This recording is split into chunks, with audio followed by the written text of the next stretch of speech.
Good afternoon, everyone. It's great to have you here today.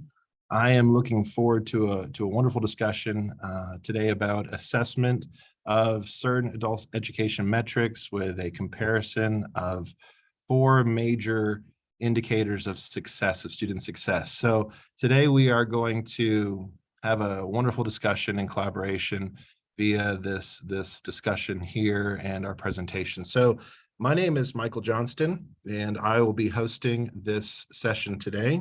Before I introduce myself, I would love to see people introduce themselves to me and then also on the chat so we know who is here. If you have a question throughout this session, go ahead and type it into the question and answer option in the Zoom functionality.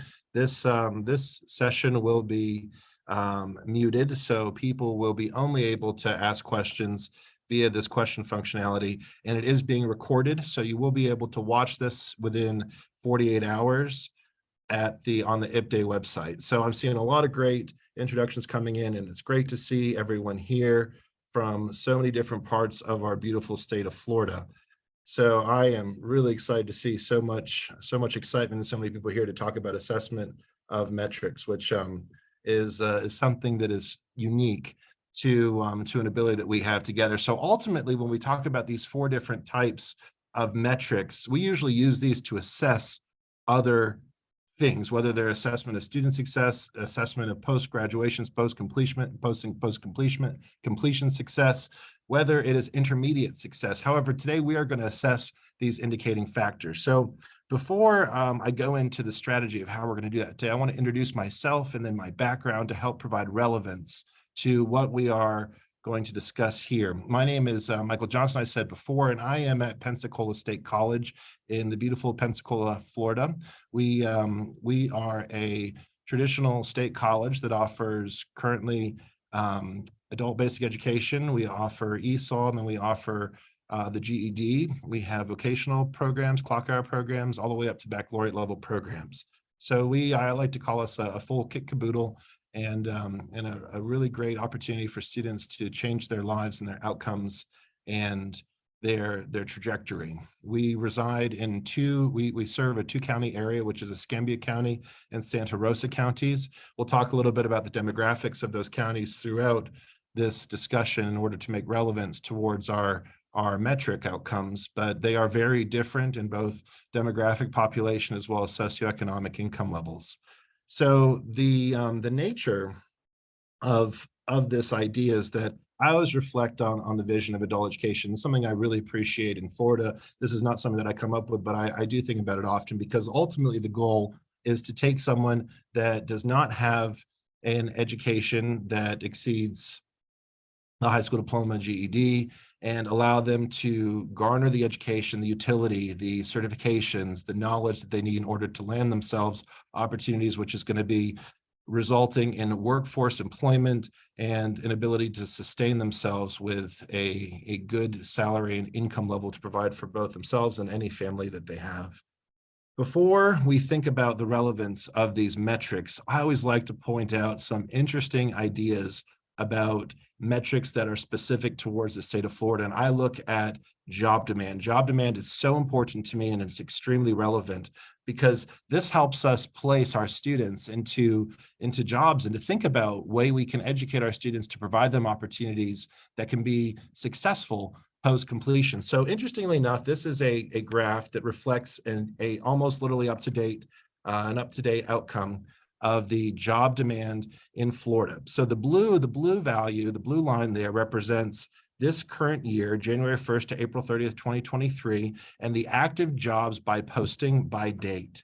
And the gray line there represents the same months last year. So as you can see, between July and August of last year and this year, we saw a change between job demand and job postings in Florida. So as of April 2023, we have about 425,000 job postings active and live for employment in the state of Florida, compared to this time last year, where there was almost 575,000 jobs. So ultimately, we're seeing a change there in the amount of job demand. But if you can still consider that that Florida has approximately 22 million residents, that with 425,000 job postings, they're willing to employ almost 2% of the population pretty rapidly. So I feel pretty secure with that value there. However, if we dive a little bit more into the job demand comparison and look at job openings by employer, we can see that of all the job postings for the entire state of Florida,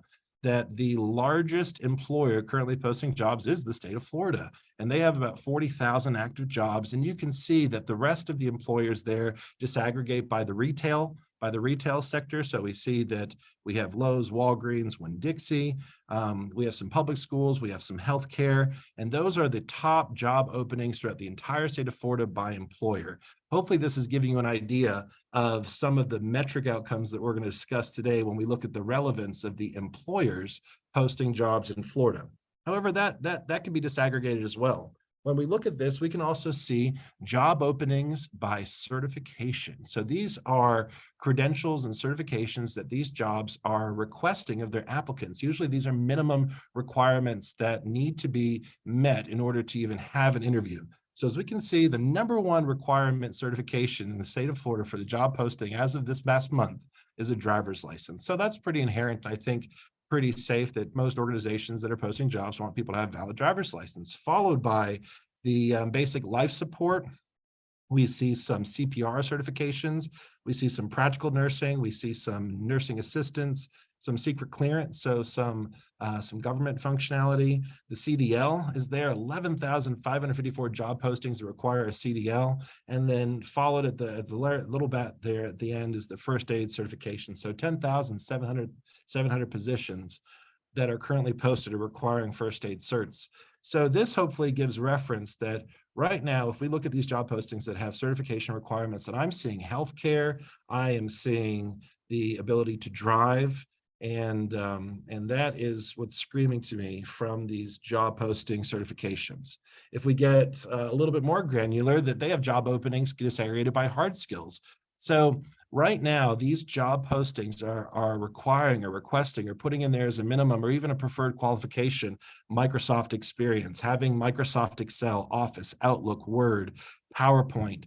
Being able to use Microsoft is an important skill that jobs are requesting on these job aids, followed by the ability to lift heavy, multilingual soft skills, being able to speak and probably write Spanish, some retail sales, and then some, I guess, off-premise sales. So these are the hard skills that are being advertised currently for jobs in Florida. So this is our workforce demand. This is something that is a right now statistic that we can look at specific to the data of people that are posting jobs for their organizations that are saying we need workers right now in this industry in order to satisfy the need for us to continue on. Now, we always know there are different levels of education for jobs. The reason why these would exceed the current 425,000 job posting is that many times jobs will list multiple levels of education for the same job. For example, a job may list a bachelor's degree or 2 years of relative work experience with an associate's degree. So in one job, you might have two levels of education that are referenced. But we can see that the high school diploma or equivalent is referenced in 508,000 times throughout job aids. So that is ultimately the highest demand that we see throughout the state of Florida, followed by 358,000 job postings that specify bachelor's degrees, and then it trickles down as you so see fit. So referencing the mission of Florida adult education combined with the industry demand for our entire state of Florida, this gives the priorities of the strategic relationships of what we have to do as educators, administrators, as people that are convicted towards advancing the lives of others. And these priorities are set forth by the Florida Department of Education. I like to reference them because I think it provides relevance towards the strategic outcomes and these special topics and indicators we're gonna dive into a little today. So the whole priorities are satisfied into 4 categories. The first one, to promote regional partnerships, to ensure that approach of learning outcomes is achieved. We want to extend pipelines and talent and offer the ability to increase credentials such that the credentials are able to satisfy an industry demand and hopefully provide those with those credentials the opportunity to make more money. We want to ensure that all learners receive highly qualified instruction that prioritize those job demands and those measurable labor market needs. And then lastly, want to incent and measure and support the enhanced program effectiveness of our adult education programs. And this is something that I think encapsulates our goals of getting someone from start to finish in adult education in Florida. So now, people often ask me, as I've served in my position, and in my capacity, I've been very fortunate because I served as the chair for a period of a year and the vice chair for 3 years of MSAT-4, which is the data sharing organization that exists between the Florida college system. So the Florida colleges, very similar to the districts, have to report state data to the Department of Education. So our collaborative organization is called MSAT-4. The districts have one that is called WEDAC, and we convene and we discuss data and the way that metrics are transmitted from our organizations to the Department of Education in a consistent manner that represents our outcomes. So in this process, we are going to dive into these performance metrics and the reason why they exist, the why that they're going to develop, and how we can make sure that we are reporting them accurately. And that's going to be part of this discussion today, is to make sure that we're reporting them accurately. People often ask me all the time, where are these reported? How are these reported? Is this a data element? What do I have to do to make sure that what we're reporting is correct? And out of full transparency, it's very easy that the subject matter expert and the technical expert may have a similar understanding, but just enough of a difference that allows the programming code to not actually reflect the outcomes that we have to do. So why do performance metrics exist? They exist all over the world. It's not just education. It's not just us in adult education. We see performance metrics in customer service and satisfaction. We see performance metrics as return of investments. We see profit and revenues. We see that there is employee turnover rate performance metrics. They exist in the for-profit sector, the non-for-profit sector. But specifically adult education, we want to make sure that these performance metrics exist to drive student outcomes the way that we want to see them. And it allows us to make sure that we're holding ourselves accountable to the job that we have. And we want to make sure these performance metrics indicate that we are consistently improving our student outcomes. And I get this question all the time where they say, well, what happens when I hit my plateau? And we will address that in a later slide. But for right now, let's just assume that plateau does not exist and there's still opportunities for us to consistently improve. We want to make sure that our strategic priorities are addressed. More specifically is that we know that the state of Florida has 22 million people. We have a good portion that has not yet achieved a high school diploma or a GED or an equivalent outcome. So we want to make sure that we can look at our success and compare it across the state. And that's specifically why one of the target outcomes that we're going to discuss today is going to be deprecated, and the state is actually going to be not using that veiled anymore. And those are going to be our LCPs. It's important for us to compare how we're doing to other states. And then we also want to look at the cost of programs and look at the efficacy of these programs and then the outcomes that they produce. So performance metrics are important for us to continually evaluate and assess how we're doing as professionals to make sure that we're doing the best for our students. So one thing I like to really home in on is WIOA. And WIOA is very interesting because right now WIOA has 5 primary indicators of performance. And people ask me about this all the time. I get questions about WIOA and the relationship to WIOA and what we do in the state of Florida. And interestingly enough, that we are very fortunate because we report our data to the state, and the data from the state then gets reported from the state to the federal government and the NRS. So WIOA is allowed to help govern what needs to be reported. And specifically, there's some very important indicators that they are evaluating continuously, these assessment indicators. And the first 2 that are evaluated are post-completion successes, and those are your employment of your graduates in the 2nd and 4th quarter post leaving your program. So this is after the exit of the program. Specifically, one field targeting this employment rate is that the employment has to be either full-time or part-time in an unsubsidized employment organization. So making sure that we recognize that an unsubsidized organization is an organization that's not subsidized by TANF or any other public program. That is a key value that often could play a change for the outcome of the student,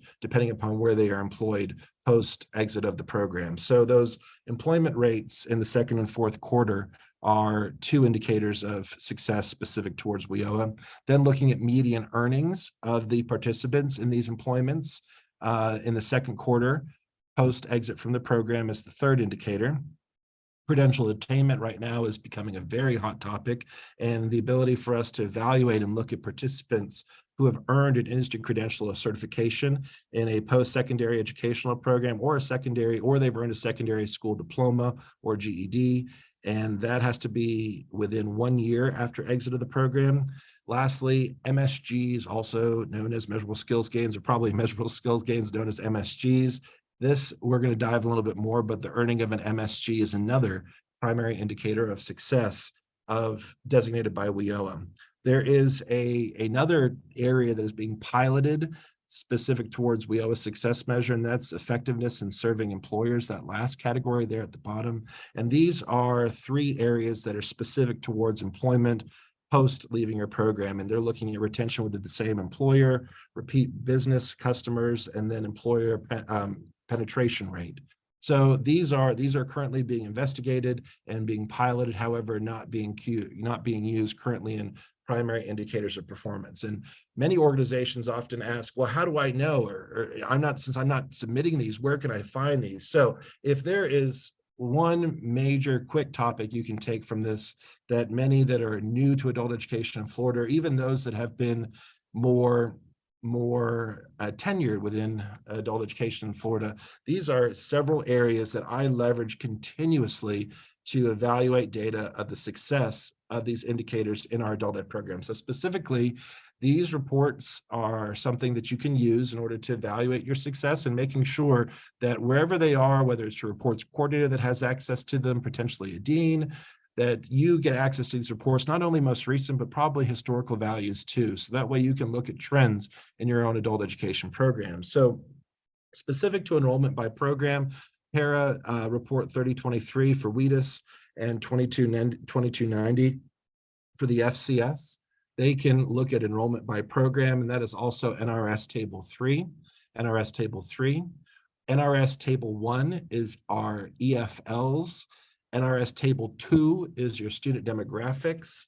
The student demographics is interesting because your Table 2 looks at age, ethnicity, race, and sex, and that's all disaggregated into those 4 different demographic groups. We have the NRS Table 4 and 4B, which are your measurable skills gains, your MSGs by post test rates and entry skill level, which is an interesting disaggregation. And then Table 5 is the big head honcho of performance metrics specific toward your adult education programs. So Table 5 is looking at the employment in the second and fourth quarter of your earnings, of the student's earnings post leaving your program. So that was the WIOA metrics 1 and 2.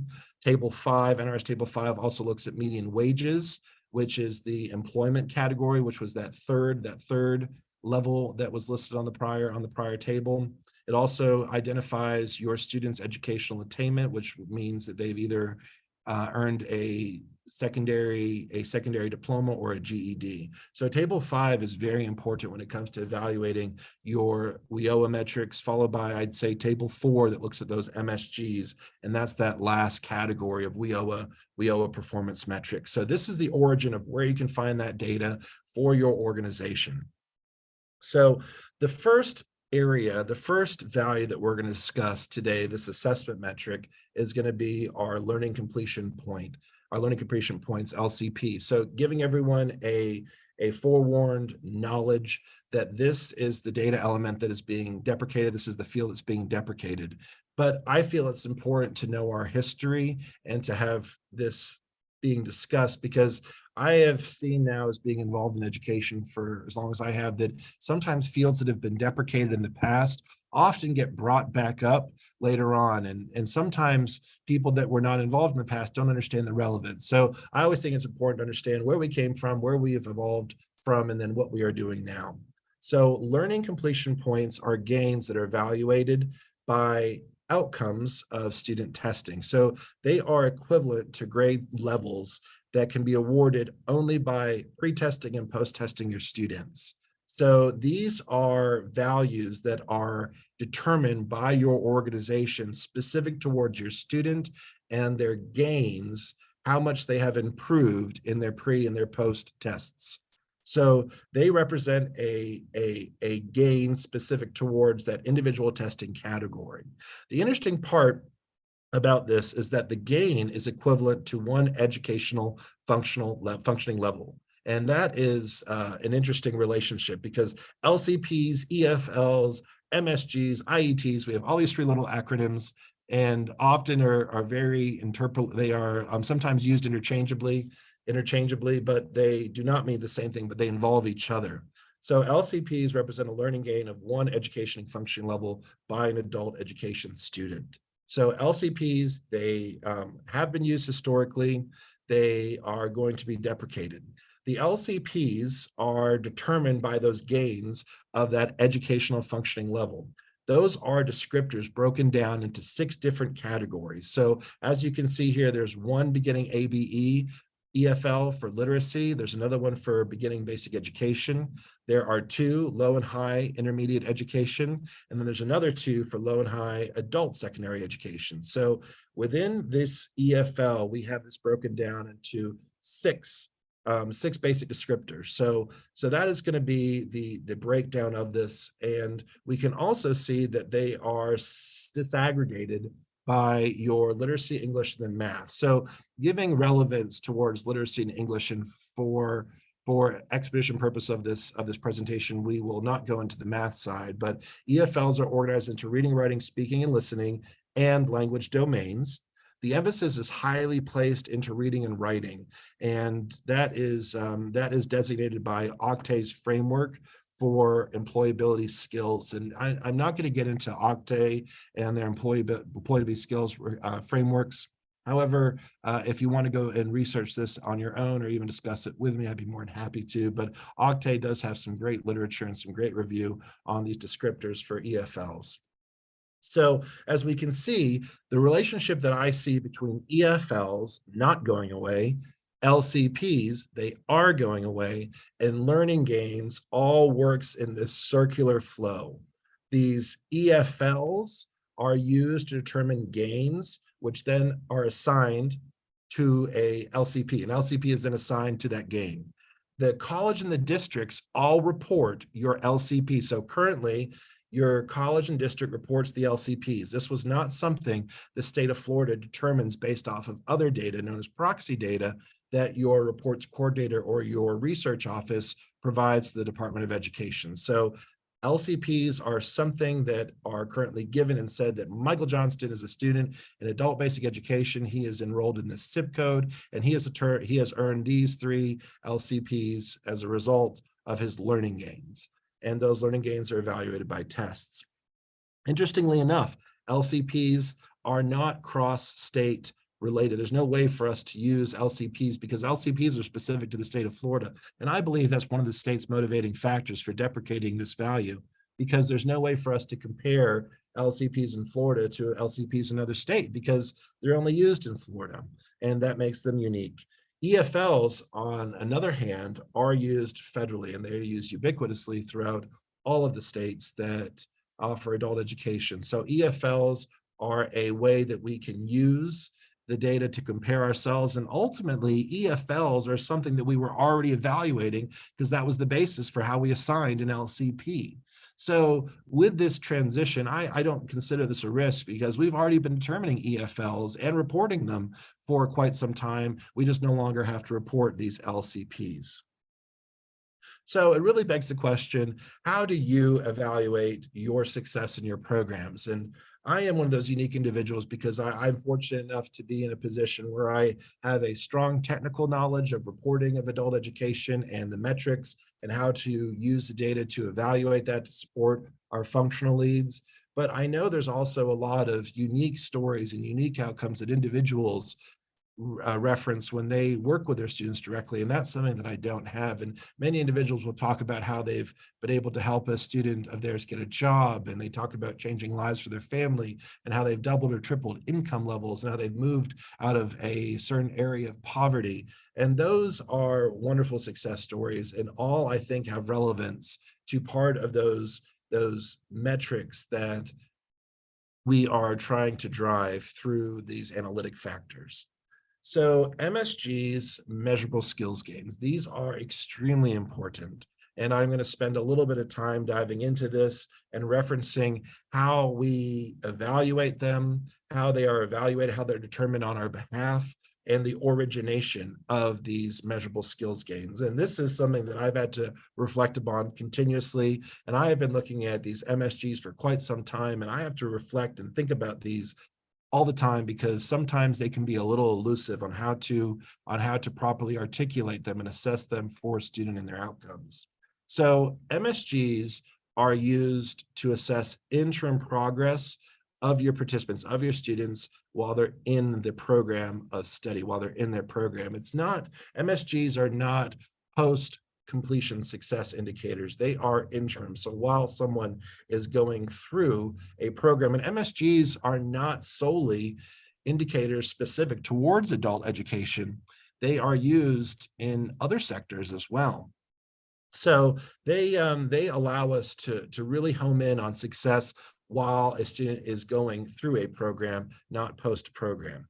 As I said, the traditional MSG is not limited to adult education. We see MSGs used all over the place. They're used universally, and for any of our partners, any of our collaborators that are here today might have referenced other job experiences they may have had where they have seen MSGs. And I think one of the most primary examples of MSGs that I know is occupational skills training or on-the-job training experiences. Those are examples of MSGs. Apprenticeships is something that we see MSGs outside of education, because apprenticeships sometimes do exist outside of education, but they are also going to be part of our MSG evaluation for adult education students. But referencing again, MSGs are not exit-based measures. They are used to assess the success of your students and their programs while they're going through the programs, the ability to hit these certain milestones to make sure that the students are on track to that final successful outcome. So MSGs are broken down into 5 different categories. So there are 5 different types of MSGs, 5 different categories of MSGs. So I like to think this through in my head as I am going through an assessment of a student and where they are, how they are doing while they're in a program. The first type of MSG is an MSG that is achieved by those educational functioning level gains, those EFL gains. And again, to reference history, those EFL gains are currently associated with LCPs. But again, those LCPs are going away. And we've already been determining these EFLs. These are something that your departments and your adult education teams have already been able to determine based off of current processes and procedures that are within your areas. So once a student has achieved an EFL via pre and post test gains, then they are able to be assigned an MSG. So I find that to be something that is not very different than current processes that we are already doing to determine LCPs. Next, if your adult education students enrolled in a secondary education program and they are awarded a Carnegie unit, they can also earn a MSG, a measurable skills gain type 1. And then also entry into a post-secondary education program is another way a student could achieve an MSG. And this is one that I find interesting because I think sort of to myself, MSGs are usually intermediate awarding units. They are indicators of assessment while a student is completing a program. This one's right on the verge for me of being, okay, they're completing a program, but we're still awarding an MSG if a student enrolls into a post-secondary education program after they have left.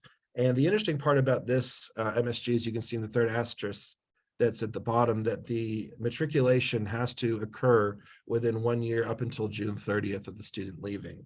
So in either one of these 3 circumstances, if your student has earned a gain via EFL, they have earned their Carnegie unit, they have entered into a post-secondary education program, post-completion, they have earned an MSG for that outcome, which I think is a great thing because these are all outcomes that we want of our students, and this is important for them to achieve. The question that I often get from this, from reports coordinators most commonly, is, well, Mike, well, where are we reporting this? Where exactly are we reporting this? And the interesting part about this is that we are not reporting MSGs. We report other data that is used to determine MSGs on our behalf. So MSGs, differently than LCPs, we do not report. LCPs we did report, MSGs we do not. So for the colleges report in their student database 3 data elements: data element 3022, data element 3029, and data element 3030. And that is the adult education functioning level. Those are the 3 data elements for the college system that reports the EFLs for the ABE, and then 3029 and 3030 represents the EFLs for reading and listening students that are in ESOL. For the districts, this data element, the EFL data element, is reported in data element 101075. Again, I'll say that one more time, 101075. So if we pull up the data elements for these specific gains, you can see the reporting mechanism that your reports coordinators use in order to transmit these outcomes to the Department of Education on behalf. And then from this data, the Department of Education is able to turn MSG type 1. So referencing this, if you want a way to be proactive and to work with your reports coordinator, either your district or at your college, is that you want to look at the outcomes for data element 3022, 3029, 3030 for the college system, and then data element 101075 for the district. Measurable skills gain type 2. This is achieving a secondary school diploma or equivalent. So this is a student getting their high school diploma equivalent, their GED. If they are able to achieve this, they get a measurable skills gain type 2. So here's my interesting relationship about the reporting of the GED. The colleges do have the ability to report a student earning a GED. So if we are aware and a student comes back to the college system and says, hey, I just got my GED, I am so excited and I've passed, thank you so much, we are able to document that and we're able to send that to the state of Florida in our state reporting. I'm not exactly sure. I tried researching for the districts, but I was not able to confirm. I do know the state of Florida does get access to the GED completers. However, I do not believe they are able to cross-reference that, or maybe they do, maybe they're able, but they don't. I'm not sure. Again, so since I'm not sure of how this is actually determined, I make sure that if we know a student has earned their GED, we send that information to the Department of Education in our student database. I'd rather err on the side of caution than not send it at all. So that's why it's so important that if we know about it, that we send it. And that is one of the key roles, I believe, of this student advising department, of the faculty, the administration, is that keeping in touch with your students and celebrating their successes is a key way that our adult education program at Pensacola has been able to determine if a student's achieved their GED, and then we're able to document that. And then that's the role of my office to make sure that data is sent the state of Florida, so we don't worry about not getting that MSG type 2 for that student that achieved the GED. Next, type 3 is a student that is enrolled in a post-secondary educational program simultaneously with their adult education program. This is something that, again, is not reported. It is reported in a weird way. I'll discuss the reporting of this ever so slightly, but the colleges are responsible for reporting enrollment and student demographics and student information to the Department of Education. And when a student is co-enrolled in a post-secondary education program, that enrollment is able to achieve a measurable skills gain type 3. Type 4, and this has not been implemented yet, however, it's in the works, is student enrollment into apprenticeship and MSGs. This is actually another case use of this type of skill gain and assessment outside of education is through apprenticeships. So the apprenticeship milestone, a student enrolling in apprenticeship while they're enrolled, co-enrolled, is another key indicator for achieving measurable skills gain type 4 in adult education. Then lastly, the 5th measurable skills gain that can be achieved by an adult education student is MSG type 5, and that is passing a technical or occupational knowledge-based exam, an industry certification, or credential. So this is extremely important that I know that we document and we send this data to the Department of Education when a student is able to achieve this occupational license or this industry certification. We document that and we make sure that that can be sent to the state of Florida. So if these are areas that you are curious about, you want to definitely reach out. Of course, I always be more than happy to take questions, and if I don't know the answers, I'll try my best to figure them out. But work directly with your reports coordinators to strategize how this data gets from you to them, to the Department of Education. And if they run into blockers, I've had great experiences working with my counterparts at the Florida Department of Education, the bureau chief that oversees our data governance. Her name is Ms. Kimberly Pippin, and she's extremely responsive and very welcoming very welcoming to new individuals that are new to the reporting structure. And she's been fantastic with my own personal knowledge. And she's got some great team members as well that can assist with determining how do we make sure that if we have this data, if we know this data, if this student has earned their industry certification and credential, how do I make sure that data and that knowledge gets transmitted to the state so we can get credit for MSG type 5, measurable skills gain type 5. So that is a high level overview of all of the MSGs. And that's the reason why I saved MSG discussion to its own topic, because it is a lot more in depth and diversified than a lot of the other assessment metrics that are used. So I like to think about these MSGs in two different groups. We have the MSGs type 1 and type 2. MSG type 1, those educational functioning level gains that we are able to report. And those are identified through the 3 categories given there. And then the secondary school diploma or the GED equivalent attainment is MSG type 2. And then the other group is the MSGs type 3, type 4, and type 5. And the reason why I have grouped these in such a fashion is because a student that is enrolled in adult education can achieve, any student enrolled in adult education, I'm going to be on the lookout, my team's going to be on the lookout for MSGs type 1 and type 2. However, the only students that can achieve an MSG type 3, type 4, type 5 is a student enrolled in an IET program. Again, the student that is enrolled in an IET program can achieve a measurable skills gain type 3, type 4, type 5. So that student can also earn a type 1, type 2. So in theory, the IET student can hit every single one of those MSG outcomes. A student that is not an IET cannot achieve type 3, type 4, type 5. So that's the way that I break these MSGs and these assessment outcomes specific to students in my head, is that I look at whether they're IET, what they can achieve, and then I ask myself certain questions about determining the possibility of those outcomes, because a big goal of what I like to do with our team is to help forecast and predict the MSG outcomes for our students. And I use a similar process for flow that I'm going to demonstrate here. So the first question that I ask myself is a student enrolled in training offered through a post-secondary education post-secondary educational institution? If a student co-enrolled in some training, whether it could be nursing aid, whether it could be maybe business, something that's specific towards Excel, is the student involved in some post-secondary education institutional training? If that answer is a yes, that organization can leverage the MSG type 3 with satisfactory progress. So if the student is enrolled in post-secondary educational institution, that is a MSG type 3.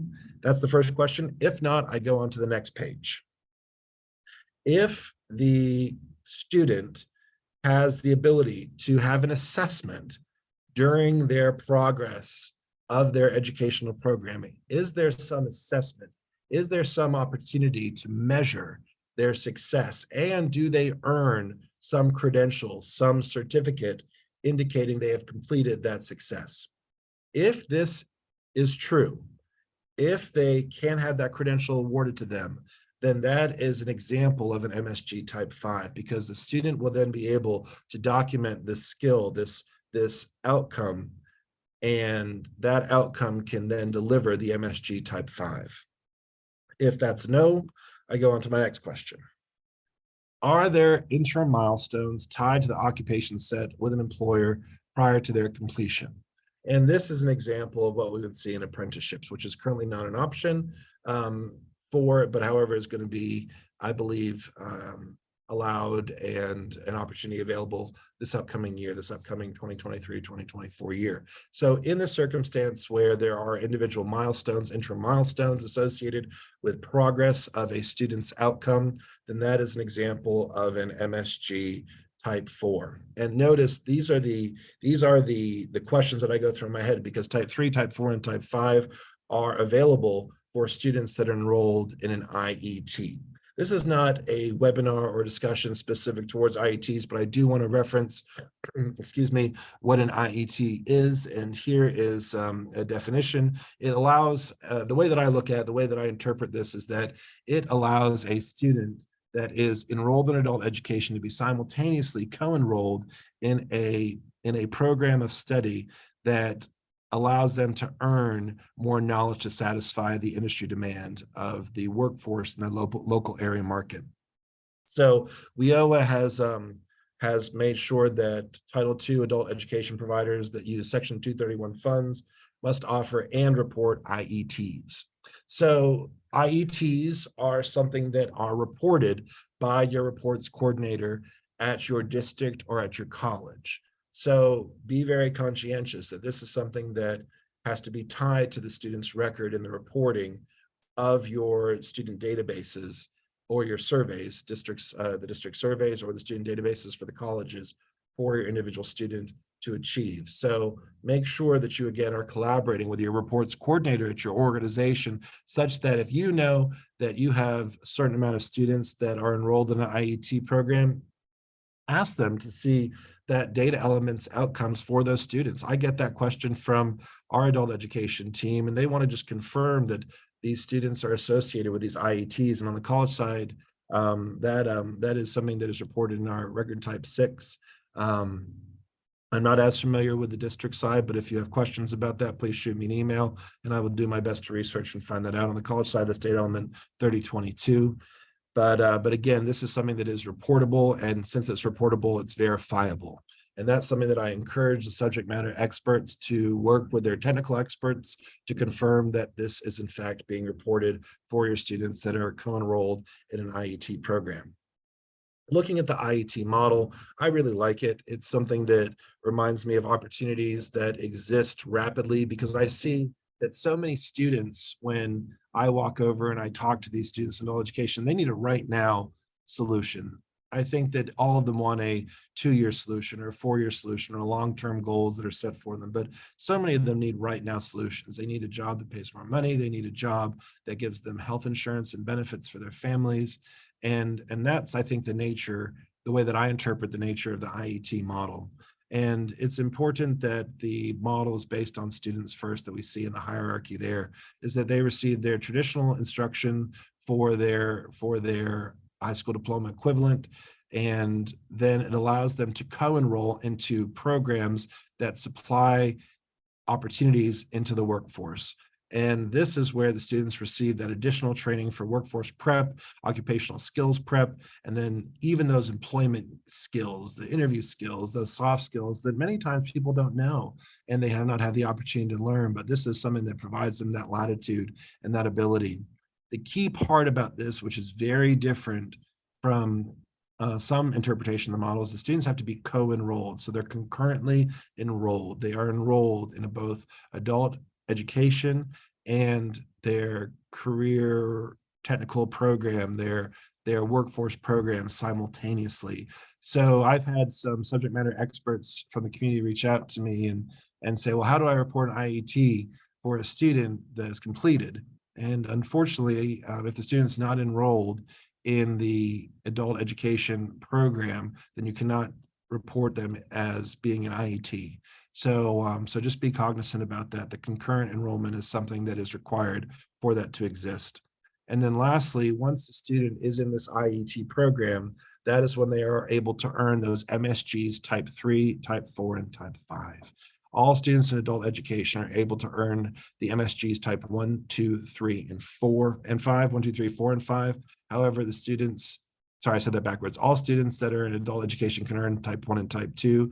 The students that are in IET can earn type 1 through type 5. So again, those MSGs are so important because those measurable skills gains help us assess the program's outcomes.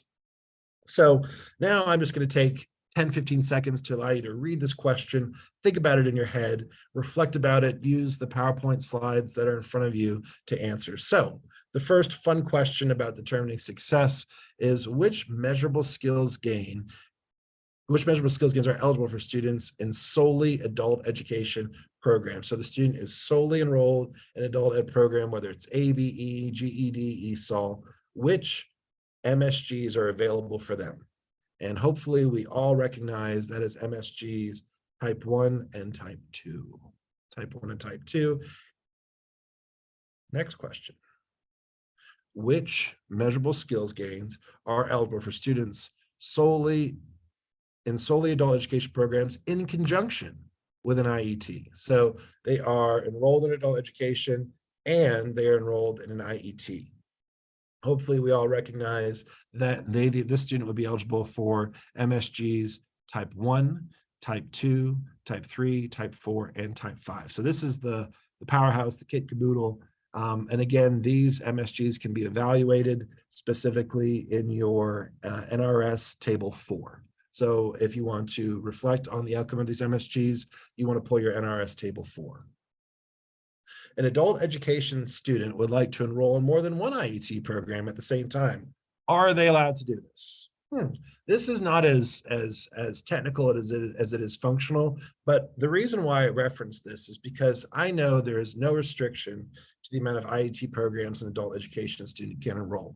But for everyone on here that is functional, if you know of a student in this circumstance, if you know of a student that's in any unique circumstance, I highly recommend to reach out and have an open and candid conversation with your reports coordinator at your organization and say, reports coordinator, I'd like to talk with you. I have students A, B, C, and D, and these students are in more than one IET program.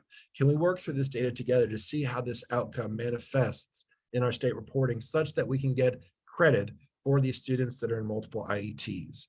And that is something that I highly encourage. If you know of any anomalistic circumstance or any circumstance that ultimately makes you feel maybe a little bit more proud of your students, you're like, gosh, I have some high achievers here. They're doing 2 IIT programs. They're really driving change. They're getting their GED. They got their GED in 4 weeks or maybe 2 weeks. If you know of any circumstance that stands out to you and you almost feel excited or really proud of that circumstance, that's almost an anomaly, an indicator to me to say, let me just reach out to my reports coordinator, not an anomaly, but let me reach out to my reports coordinator to say, how does this situation manifest in the data? I have a student that was here for 10 days and they just got their GED. How does that manifest it? How does that student manifest in our data for reporting? I have a student that's in 2 IIT programs. How does that manifest in our data for report coordinating? And just confirming and giving that reports coordinator that heads up allows them to dig deeper into the code to make sure that code is written appropriately and there's a check involved such that the outcomes are being reported accurately.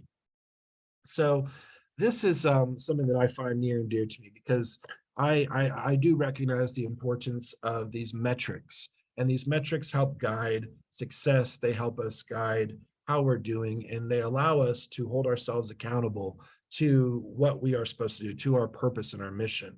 So a lot of organizations and a lot of people often say this is just extra work, but I do see the benefit of it because it allows us to compare our outcomes. And I think so many people are competitive in this nature because we are competitive. We want to compete to see our students do well. We are governed by that innate drive for success, not for necessarily ourselves or to achieve these metrics, but for our students to succeed and do well.